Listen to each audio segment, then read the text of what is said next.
முதல் எட்டில் ஆடாதது விளையாட்டல்ல, நீ இரண்டாம் எட்டில் கல்லாதது கல்வியுமல்ல.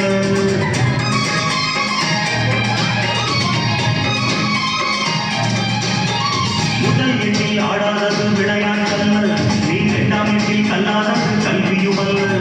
மூன்றாம் எட்டில் செய்யாதது திருமணமல்ல, நீ நாலாம் எட்டில் பெறாதது குழந்தையுமல்ல.